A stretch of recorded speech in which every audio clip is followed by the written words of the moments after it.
yoğun istek üzerine evde et döner nasıl yapılır?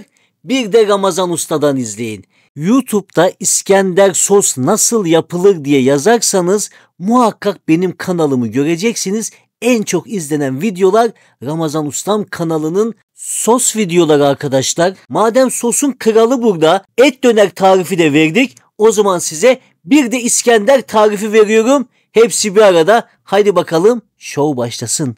Et döner için tranç bölümünden 1 kilo kıyma, 1 soğan, 3 yemek kaşığı yoğurt ve beyaz karabiber bu işin püf noktası arkadaşlar.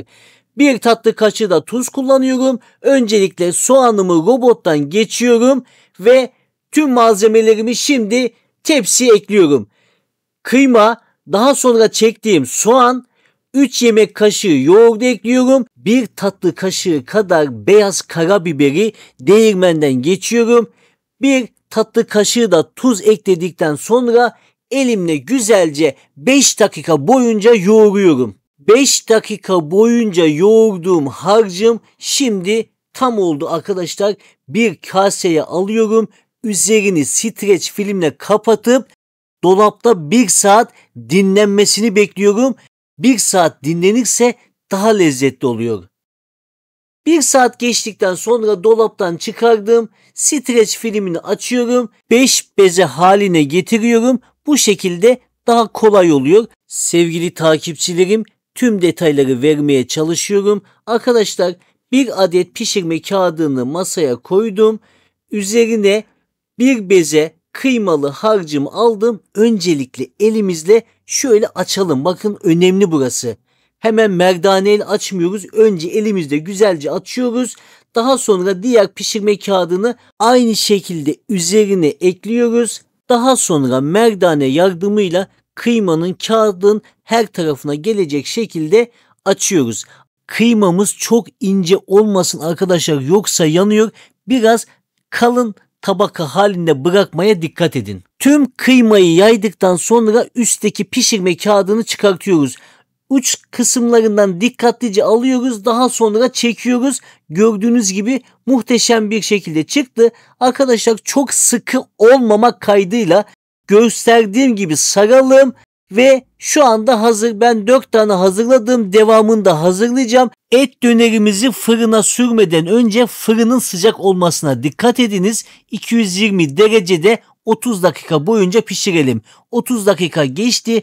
Ben et dönerimi pişirdim. Harika olmuş. Arkadaşlar, gördüğünüz gibi dışarıda satılan et dönerden hiçbir farkı yok. Gayet ekonomik ve gayet lezzetli. Şimdi küçük parçalar halinde kesip İskender için et dönerimi hazır ediyorum. Kalan et dönerimi de tepsiye alıyorum. Yanına biber ve domates ekleyip fırına sürüyorum. İskender'in yanında yiyeceğimiz biber ve domatesi de bu şekilde pişirmiş oluyoruz. İskender sosu için tavaya 3 yemek kaşığı sıvı yağ alıyorum. Sıvı yağım ısınınca 3 yemek kaşığı domates salçası ekliyorum.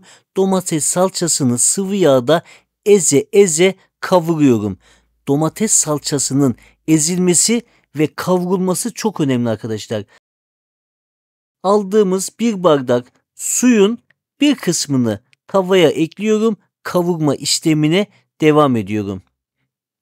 Arkadaşlar, 1 dakika boyunca bu şekilde kavurduktan sonra tekrardan su bardağının suyundan bir kısım daha ekliyoruz.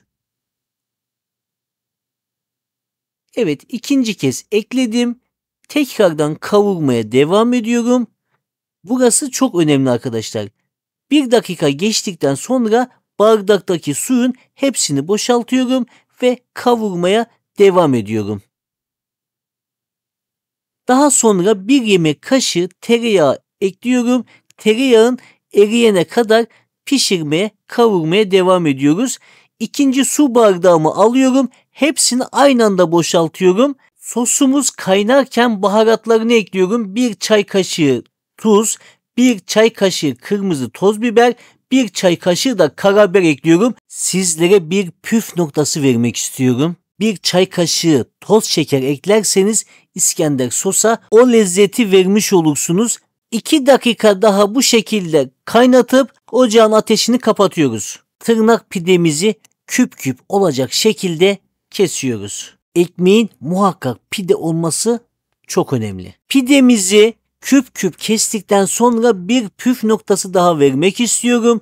Bir tavaya 1 yemek kaşığı tereyağı alıp 1 dakika boyunca burada kavurursanız daha lezzetli olacak. İskender'in sunumu nasıl yapılır? Tabağın altına pidelerimizi ekliyoruz. Üzerine o muhteşem sosumuzdan bolca döküyoruz. Tüm pidelerimiz ıslandı. Üzerine de o harika et dönerimizden bolca yaydıktan sonra tekrardan sostan üzerine gezdiriyoruz. Arkadaşlar nasıl görünüyor? Şimdi bile harika görünüyor. Tabii ki bitmedi. Biber ve domatesi ekledikten sonra kenarına 2 yemek kaşığı da yoğurt ekledim. İnanılmaz oldu. Son olarak 1 yemek kaşığı tereyağı da erittim. Şöyle gezdirdim. İskenderimiz hazır. Bana afiyet olsun diyorum ve bu güzel İskender'i yemeye başlıyorum. Bir videomuzun daha sonuna geldik. Bugün sizlere evde et döner nasıl yapılır ve İskender nasıl yapılır tüm detayları, tüm püf noktaları vermeye çalıştım. Videomuzu beğendiyseniz beğenmeyi, yorum yapmayı, hala abone değilseniz kanalıma abone olmayı unutmayınız. Takipte kalın, hoşça kalın. Ramazan Ustam kanalında kalın. Eyvallah.